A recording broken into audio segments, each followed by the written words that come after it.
Salut la gang! Aujourd'hui, je vous présente les jeux auxquels j'ai joué au mois de septembre, les jeux que je vais vous présenter prochainement et j'ai aussi quelques bonnes et mauvaises nouvelles à vous annoncer. L'école du jeu vous est présentée en partenariat avec la boutique en ligne universludo.ca.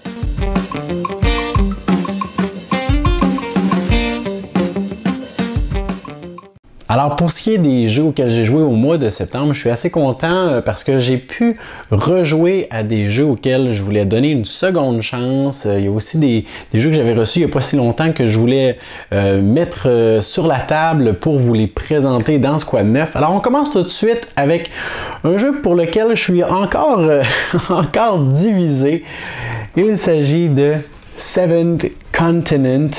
Alors d'ailleurs, l'extension de cette belle boîte devrait arriver d'ici la fin de l'année, au début de l'année 2019. J'ai bien hâte de voir le contenu de celle-ci. Donc, j'avais plusieurs expériences de jeu à 3 joueurs où j'en ai fait part dans les précédents Quad 9. Et pour l'instant, les expériences de groupe étaient correct, mais avec quelques petites déceptions. C'est pourquoi j'ai décidé de me lancer dans l'aventure en solitaire. Et ça a pour moi sauvé le jeu. Pas que le jeu est mauvais, là, il y a beaucoup en fait, je dois accorder beaucoup de points positifs au jeu, mais les expériences à 3 joueurs, je suis prêt à dire que c'est vraiment pas optimal. Probablement qu'à 2 joueurs, c'est très bien. En solitaire, j'ai beaucoup apprécié. Je me suis lancé dans la malédiction du coffre des damnés. Alors, que renferme ce mystérieux coffre? Ce sera à vous de le découvrir si vous possédez le jeu. Alors, j'ai bien aimé l'expérience en solitaire, surtout que avec la malédiction de base, la déesse vorace, on explore vraiment le continent. Alors, ça nous permet d'avoir des petits points de repère. J'ai d'ailleurs dessiné une carte à la main. Il y a 2 raisons pour lesquelles je ne veux pas vous la montrer. Premièrement, je ne veux pas vous divulgacher quoi que ce soit. Et deuxièmement, je dessine vraiment très mal. Alors, c'est affreux. Mais en essayant une nouvelle malédiction, eh bien, il y a certains points de repère qu'on pense peut-être pouvoir utiliser. J'ai trouvé d'ailleurs que les indices de départ étaient un peu plus clair que pour ce qui est de la déesse vorace. Alors, j'ai bien aimé l'expérience en solitaire. Ça a été d'ailleurs beaucoup plus court que la première malédiction. Je crois que je m'en suis sorti en peut-être 2h30 ou 3 heures pour ce qui est de cette malédiction ici. Alors, bien hâte de voir les prochaines malédictions. Je continuerai peut-être en solitaire. Un prochain jeu dont je vous ai déjà parlé amplement sur la chaîne, Altiplano, que j'apprécie beaucoup. D'ailleurs, j'ai hâte de voir l'extension qui a été annoncée et qui sortira prochainement à SN, je crois. Je me souviens peu du nom exact de l'extension, mais ça ajoute un nouveau plateau avec des petits voyageurs et je pense qu'il y a une espèce de mécanisme de rondelle. On se déplace tout le tour de celle-ci, mais j'ai pas creusé assez pour vous donner plein d'informations. Mais tout ça pour dire que j'aime toujours et autant ce jeu.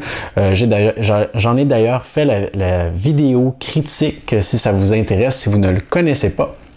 J'avais fait également une vidéo pour comparer Altiplano et Orléans. Alors vous pourrez y jeter un œil si ce n'est pas déjà fait. Le prochain jeu dont je vous parle est également un jeu que je vous ai présenté sur la chaîne tout récemment. Un petit coup de cœur pour moi, il s'agit de Chimera Station, un jeu de placement d'ouvriers avec une twist intéressante. On va construire littéralement nos ouvriers en utilisant des espèces de petites parties en plastique, là, mécanisme un peu de blocs Lego. On va les imbriquer les uns dans les autres, on va ajouter des parties et selon si on leur ajoute des pinces, des feuilles, des cerveaux, des tentacules, etc., eh bien, ils vont pouvoir effectuer différentes actions supplémentaires. Alors, super petit jeu de placement d'ouvriers assez simple, mais qui offre une bonne rejouabilité et une excellente profondeur. J'aime beaucoup Chimera Station. D'ailleurs, vous irez voir ma vidéo qui vous explique les règles complètes et ma critique également si vous désirez en apprendre davantage. Je trouve qu'il tient vraiment la route à 2 joueurs, là, c'est une petite perle. En fait, je trouve que pour ceux qui, comme moi, commencent à en avoir un peu ras le pompon des jeux de placement d'ouvriers, celui-ci amène quelque chose de très différent et totalement justifié dans votre bibliothèque. On continue avec un petit nouveau que j'ai reçu il n'y a pas si longtemps. de la part de Asmodée. Ah non, il faut encore que je prononce le nom. Coimbra, quelque chose comme ça. Coimbra, je vais le dire vite, peut-être que ça va passer mieux. Alors, Coimbra est un jeu qui s'apparente beaucoup à Lorenzo il Magnifico, si vous le connaissez.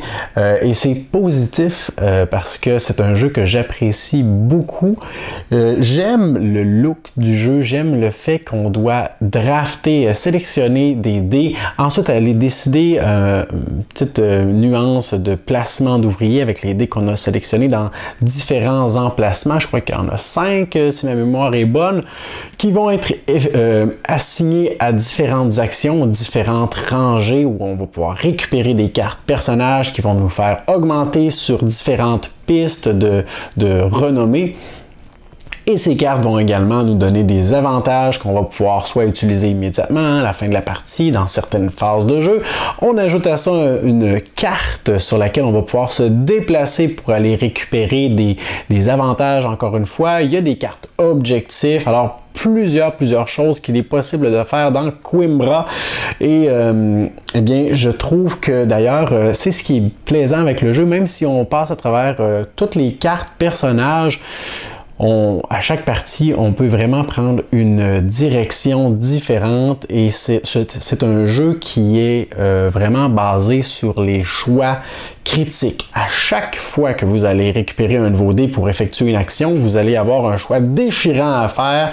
Il y a des mécanismes très brillants là-dedans. J'aime particulièrement le fait que, ben en fait, j'ai pas encore présenté le jeu sur la chaîne, alors je vais pas trop m'avancer, je vais faire d'autres parties avant de faire une critique complète. Vous pourrez surveiller sur la chaîne, la vidéo s'en vient prochainement. Je vais juste faire peut-être une partie de plus pour être certain de mon avis final. Je continue avec un jeu que j'avais tellement hâte d'essayer. Je l'ai essayé deux fois jusqu'à présent. Je vous en ai fait le déballage et la présentation globale tout récemment. Il s'agit de Root, un jeu hautement asymétrique. Alors, on a des règles communes pour tous les joueurs, mais sinon, chaque joueur va incarner l'un des 4 peuples de cet univers, 6 peuples si vous avez l'extension, et chaque peuple en fait va se jouer de façon radicalement différente avec des mécanismes différents, des règles qui lui sont propres, des pouvoirs uniques à travers ça. C'est franchement bien ficelé comme jeu. Ne vous laissez pas avoir par le look enfantin, le petit univers sympathique. C'est un jeu de guerre, c'est un jeu tranche-gorge à fond. On ne peut pas laisser de chance aux autres joueurs. C'est une course au point. Le premier à 30 points remporte la partie. Et si on fait une erreur, ça peut nous coûter la partie. Alors c'est un jeu qui ne pardonne pas et vous ne devez pas pardonner aux autres non plus. Vous devez les éliminer, les détruire le plus rapidement possible. Un excellent jeu. J'ai bien hâte d'y jouer dans une configuration à 3 et à 4 joueurs parce que pour l'instant, j'ai seulement essayé à 2 joueurs. Au mois de septembre, c'était aussi la première édition du Delirium ludique. Alors, un événement qui a lieu à Québec et qui a soulevé des foules, en fait, une vraie réussite. Mais bon, je ne vais pas m'attarder sur l'événement, mais bien sur les petites expériences de jeu que j'ai eues pendant celui-ci. Alors, on a joué à Downforce. Et quand je dis on, je parle de moi, Joe, Vincent, Sylvain, donc toute l'équipe de l'école du jeu. Et à cette joyeuse équipe s'est ajouté Marie et David, des gens qui étaient sur place, qui nous suivent aussi, super sympathiques.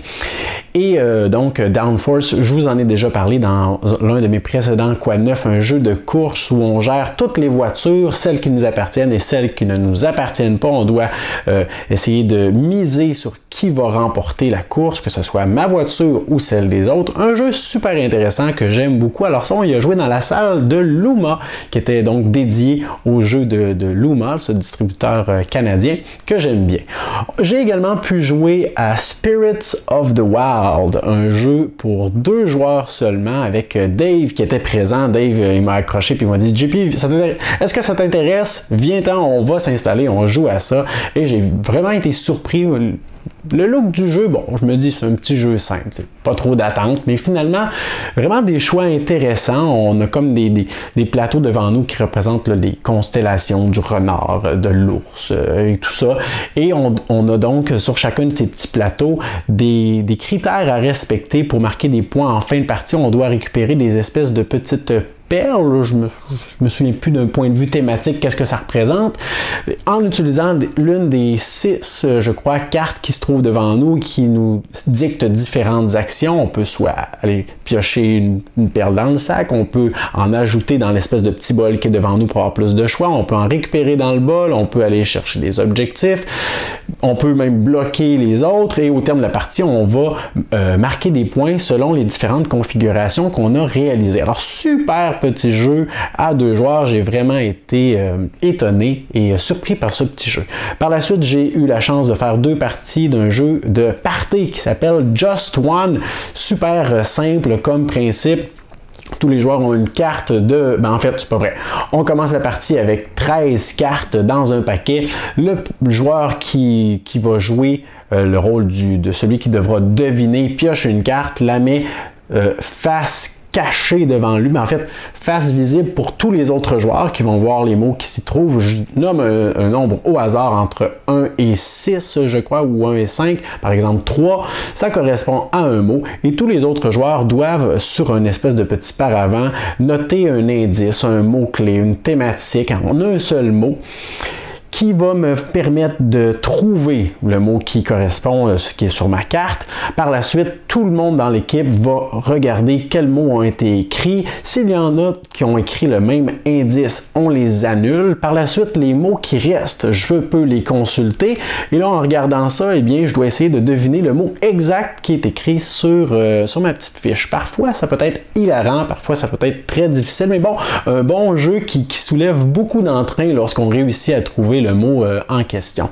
J'ai également pu jouer à Sidereal Confluence, un gros jeu long de gestion, de blabla, un jeu de négociation dans lequel on s'investit à fond.